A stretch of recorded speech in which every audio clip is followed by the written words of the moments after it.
আমার বাড়ি বর্ধমান, পূর্ব বর্ধমানে, এবং এই অঞ্চলে শুধু বলে মনে হয় না, আমার ধারণা ওয়েস্ট বেঙ্গলে প্রচুর মানুষ সাপের কামড়ে এখনো মৃত্যুবরণ করে, তার বেশিরভাগটাই ঠিক মতো তথ্য না জানার জন্য।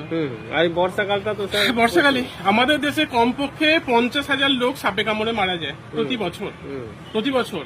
হ্যাঁ, এবার গোটা পৃথিবীতে যত লোক মারা যায় সাপে কামড়ে, তার 50% লোক ইন্ডিয়াতে মারা যায়। খুব দুর্ভাগ্যজনক। অথচ হচ্ছে গিয়ে সঠিক তথ্য সত্যি মানুষের হাতে নেই, সেটা প্রমাণ হয়, প্রতিদিনই আমরা প্রমাণ পাই। ওই যে ছেলেটাকে কতক্ষণ রেখেছে, এখান ওখান ঘোরাঘুরি করেছে। কয়েকটা জিনিস বলে দিই, সাপে কামড়ালে কি করতে হবে বলে দিই। হ্যাঁ, বিষাক্ত সাপই হোক, কি সাপই হোক, 70% সাপের ভাই বিষ নাই, 30% সাপের বিষ আছে। তাও সবাই যে ফুল বাইট দিতে পারে এমন নয়, কিন্তু তা সত্ত্বেও এত মানুষ সাপে কামড়ে মরে যায়, সেটা দুর্ভাগ্যজনক। সঠিক খবর না থাকার জন্য সঠিক কি করতে হবে। সাপে কামড়ালে যদি মনে হয় কামড়েছে, প্যানিক করবেন না, সোজা শুয়ে পড়বেন। মাথার দিকটা একটু উঁচু থাকলে ভালো হয়। বেশিরভাগ সাপই তো পায়ের নিচে কামড়ায়, পায়ে বেশিরভাগ বাইট। দু একটা ওই হাতে গর্তে হাত ঢোকাতে গিয়ে বা এরকম দু একটা হতে পারে, কিন্তু বেশিরভাগই হচ্ছে তোমার পায়ে কামড়ায়। তাহলে চুপচাপ শুয়ে পড়বেন, বেশি লাফালাফি, বেশি ছোটাছুটি করার দরকার নেই। কি সাপে কামড়েছে সেটা খুব বেশি গুরুত্বপূর্ণ নয়। যদি দেখতে পান একটা ছবি তুলতে পারেন, এখন সবাইকার হাতে মোবাইল আছে, কিন্তু সাপটাকে ধরার কোনো মানে হয় না। কেন হয় না সেগুলো আমি বলছি। 3 নাম্বার জিনিস হচ্ছে যে টুর্নিকেট দিয়ে জোরে কষে বাঁধবেন না, কারণ আমরা ওই বেঁধে প্রায়শই গ্যাংগ্রিন হয়ে যায়।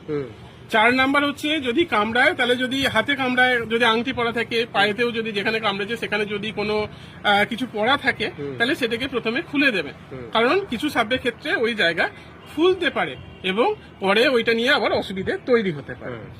তাহলে এই ব্যাপারগুলো করতে হবে। ছোটাছুটি যত করবেন তত তাড়াতাড়ি বিষ ছড়াবে।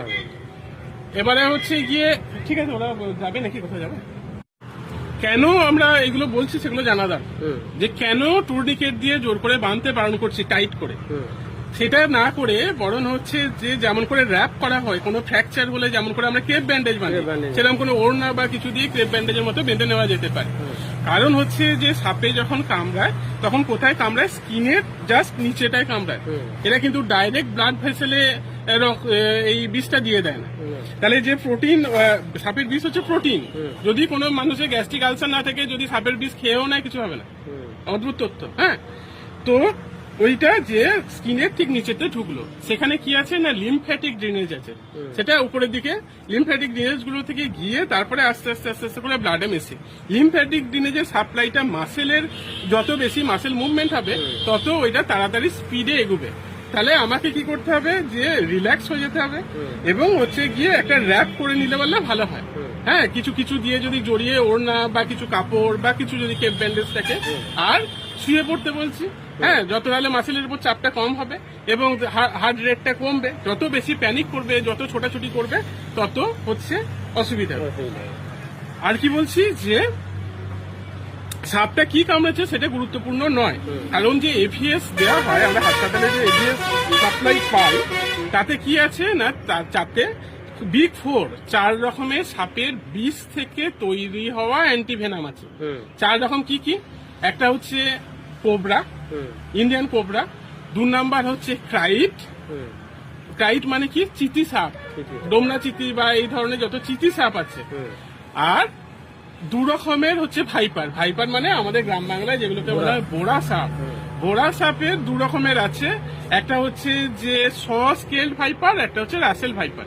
হ্যাঁ, তাহলে এইগুলোকে নিয়ে হচ্ছে গিয়ে জিনিসটা তৈরি। তাহলে এরপরে ওই অ্যান্টিভেনামটা তৈরি। তাহলে যে সাপই আমরা কিন্তু অ্যান্টিভেনাম সিরাম একই দেবো। আমরা সাপ দেখে ও আছে কি একে কোবরায় কামড়েছে, তাহলে এর ওষুধটা আলাদা, এরকম ব্যাপারটা নয়। ওটা মিক্সড। হ্যাঁ, ওটা 4 রকমের মিক্সচার করা আছে। যাই কামড়াবে আমরা একই এভিএস দেবো। তাহলে সাপটা কি কামড়েছে সেটা গুরুত্বপূর্ণ নয়। প্রশ্নটা গুরুত্বপূর্ণ কি না, হচ্ছে যে বিষধর সাপ না বিষাক্ত সাপ নয়, সেইটাও ডাক্তারবাবুদের হাতে ছেড়ে দেওয়াই ভালো। এবং যত তাড়াতাড়ি সাপে কামড়েছে হসপিটালে নিয়ে যাবেন। কোনো প্রাইভেট চেম্বারে আমি বারবার রেগে যাই, আমার এখানেও সাপে কামড়ানো এনে সময় নষ্ট করবেন না। এখনো ওঝা এইসব আছে, আমি জানি ভালো করে, গ্রাম বাংলার ছেলে আমি, যে এইগুলোর মধ্যে ঢুকবেন না। ওইভাবে কিছু হয় না, যেগুলো ওঝায় বাঁচে সেগুলো প্রবাবিলিটি হিসেবে বাঁচে। ওই যে বললাম 70% সাপ হচ্ছে বিষাক্ত নয়, যারা কামড়েছে বিষাক্ত সাপ অনেক ক্ষেত্রে কি হয়, সেইগুলো বিষ ঢালতে পারেনি বা জাস্ট আগে একটু স্বীকার করেছে বিষ কম ছিল, তাহলে সেইগুলো বেঁচে যেতে পারে ওঝার কাছে গিয়ে, সেই জন্য সংখ্যাটাও অনেক ওঝার কাছে গিয়ে বাঁচে। কিন্তু যদি প্রকৃত বিষাক্ত সাপে কামড়ায় আপনাকে তৎক্ষণাৎ হসপিটাল যেতে হবে, কারণ বাইরে এভিএস সাপ্লাই বেশ কম আছে। হ্যাঁ, আমাদের এখানে অন্তত যতটা আমি জানি। হ্যাঁ, তাহলে সেগুলো হয় আপনি ব্লকে চলে গেলেন, সেখানে একটা প্রাথমিক এভিএস দিয়ে আপনাকে পাঠাবে, অথবা মানে আপনাকে সরকারি সেক্টরে যেতে হবে এবং সেটাই যাওয়া কাম্য, কোথাও সময় নষ্ট করবে না। 2 নাম্বার হচ্ছে যে প্রায়শই আমাদের কাছে আসে যে ব্লাড টেস্ট করে দিন যে সাপের বিষ আছে কিনা। প্রতিদিনের গল্প, এই গোটা বর্ষাকালে আজকেও প্রতিদিন। এবার ছেলেটা তো ওই তো যা অবস্থা দেখলাম, অতক্ষণ সময় নষ্ট করে কি হবে জানি না। তাছাড়া প্রতিদিন কেউ না কেউ আসে। কি কি টেস্ট করা যায়, প্রথমত আমি বারবার বলছি, বাইরে টেস্ট করার জন্য সময় নষ্ট করবেন না। সেটা ডাক্তারবাবু দেখলেই বুঝতে পারবেন। 2 রকমের বিষ আছে, একটা হচ্ছে নিউরোটক্সিক স্নেক বাইট, আর একটা হচ্ছে গিয়ে হেমাটোটক্সিক স্নেক বাইট। হ্যাঁ, নিউরোটক্সিক মানে কি, যেগুলো নার্ভের উপর কাজ করে, সেগুলো কি চিতি আর কোবরা। হ্যাঁ, কাইট আর হচ্ছে যে কোবরা, এগুলোতে কি হয় না, আমার হার্ট রেটটাকে বন্ধ করে দেয় বা ব্রঙ্কিয়াল স্প্যাজম হয়ে যায়। আর হচ্ছে যে বোরা জাতীয় সাপের একটু ধীরে ধীরে বিষটা কাজ করে, সেগুলো হচ্ছে ব্লাড গুলোকে নষ্ট করে দেয়, ব্লাড ভেঙে দেয় এবং হচ্ছে যে কিডনি ব্লক করে দেয়, ফেলিওর হয়ে মারা যায়। দুটো শেষের দিকে ট্রিটমেন্ট প্রোটোকল আলাদা, এতে ডায়ালিসিস লাগে, এতে কিছু আলাদা লাগে, সেগুলো ডাক্তারবাবুদের ঠিক করবেন। কিন্তু প্রাথমিক ট্রিটমেন্ট একদম এভিএস।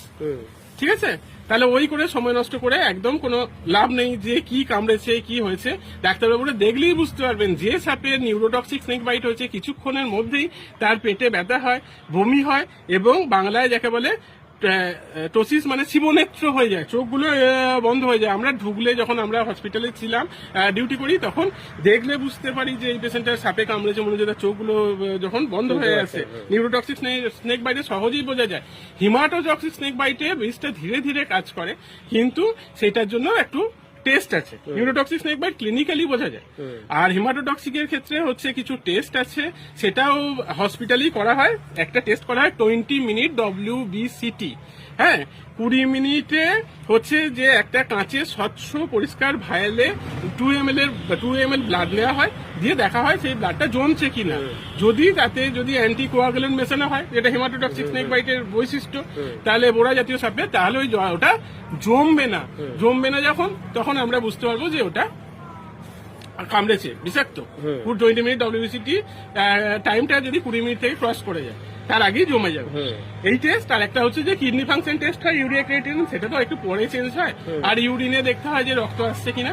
কিন্তু এই টেস্টগুলিকে নিয়ে বসে থাকবেন না, ওইগুলোকে নিয়ে ওগুলো হসপিটালে, আপনাকে যে সাপই কামড়ার হসপিটালের আওতায় থাকবেন 24 ঘন্টা। নিয়ম হচ্ছে আপনার অবজারভেশনে থাকা, সেটা ব্লকে হলেও হতে পারে, আপনার মেডিকেল কলেজে হলেও হতে পারে, থাকা উচিত। কারণ কোনো অসুবিধা হলে ডাক্তারবাবুরা যারা ট্রেন, তারা অসুবিধাগুলো বুঝতে পারবেন এবং সেটার ব্যবস্থা নিতে পারবেন। আর যদি বোঝা যায় ফ্র্যাঙ্ক যে এটা কামড়েছে, তাহলে তো সাথে সাথে এভিএস দেওয়া, এবং এভিএস দাঁতে করে ভেঙে ভেঙে দেওয়া দিতাম আমরা, মানে অনেক এভিএস চলে, এবং সেটা দেওয়া যে কি কষ্টসাধ্য, যারা ওই দিয়েছে তারাই জানে যে কি এক্সপিরিয়েন্স। তো যাক, সেটা ডাক্তারবাবুদের সমস্যা, ডাক্তারবাবুদের বিষয়। কিন্তু আপনার যেটা করার, ওই সময় নষ্ট করবেন না, একদম কোনোভাবে ঘুরিয়ে সময় নষ্ট করবেন না। সময় অমূল্য সাপে কামড়ানোর ক্ষেত্রে। যদি তাড়াতাড়ি চিকিৎসা স্টার্ট হয়ে যায়, এভিএস দিয়ে দেওয়া হয়, যে সাপই আমরা বেঁচে যাওয়ার চান্স অনেকখানি বেশি, এবং মৃত্যু হওয়ার কথা নয় প্রায়। কিন্তু হচ্ছে মৃত্যুটা হয় কখন, যে ওই ভুল করে, ছোটাছুটি করে, তাড়াতাড়ি করে, তারপরে হচ্ছে যে তার থেকেও হচ্ছে যে সময় নষ্ট করে ওঝার বাড়িতে গিয়ে কোথায় এখান ওখান ঘোরাঘুরি করে, প্রাইভেট সেটআপে এই ডাক্তারবাবু চেম্বার, ওই ডাক্তারবাবু চেম্বার ঘোরাঘুরি করবেন না। সোজা হাসপাতালে যাবেন। সাপে কামড়েছে কোনো দিকে তাকাবেন না, পেশেন্টকে শুইয়ে দেবেন। যদি সাপ দেখতে পারেন ছবি তুলুন, না পারলে কিছু যায় আসে না, হাসপাতালে। মনে রাখবেন, ভালো থাকবেন, সচেতন হন, সুস্থ থাকুন। নমস্কার।